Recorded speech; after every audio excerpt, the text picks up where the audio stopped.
has launched fresh artillery strikes against Syria.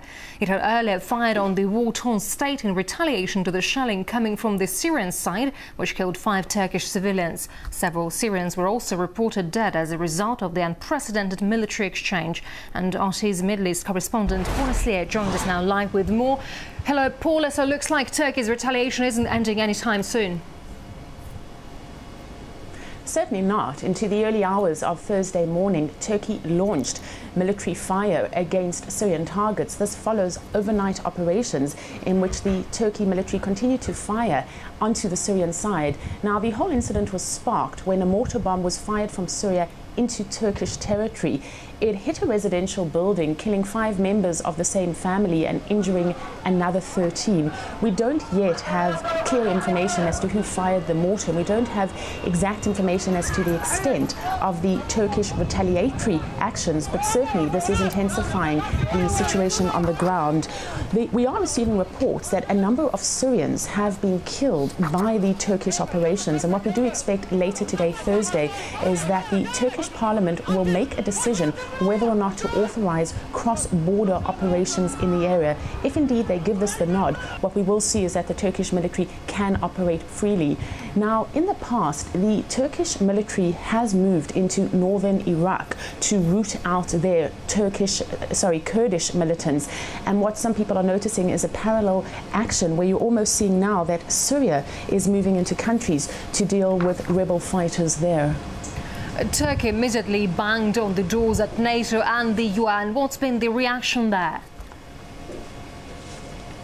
Turkey certainly wasted no time in going on the defensive. It immediately contacted NATO as well as the United Nations. It called this an abominable act and has urged the international community for immediate action. Now, on Wednesday night, an emergency meeting of NATO was held in Brussels.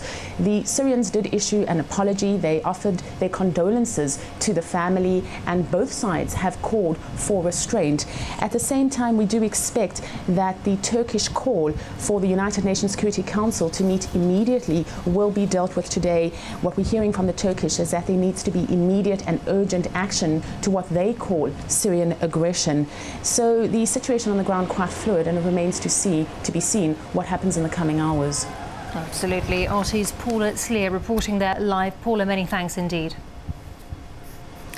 And with Syria still locked in a civil war, the government says it's investigating the origins of the deadly attack on the Turkish village. But some experts in Turkey think the incident plays into the hands of some regional figures who are eager to see Ankara drawn into conflict with Syria. We only know that a mortar has been fired across the border. We don't know whether it was fired deliberately or accidentally. We don't even know who fired it. There's been no proof that it was the Syrian army that fired it. It could be a provocation. I mean, no one really knows. There's been a steady increase in tension along that border for a long, long period of time. And, you know, people have taken positions on this situation. And we also know there are several governments which are anxious for Turkey to kind of take this kind of action. And Qatar is one, Saudi Arabia is another. So they will be weighing up the costs and the benefits tomorrow. Turkey's kind of policy on Syria is not popular inside this country. There's growing domestic opposition to the government's line on Syria. So I think that for the government to kind of succumb to the temptation, perhaps, and kind of take part in some kind of operation across the border to create a no-fly zone would be extremely unpopular inside Turkey. The exchange of fire on the Turkey-Syria border comes in the wake of a spate of terror attacks ripping through the conflict-torn country's largest city. Around 40 people have been reported killed and many more injured after a series of car bomb explosions in central Aleppo.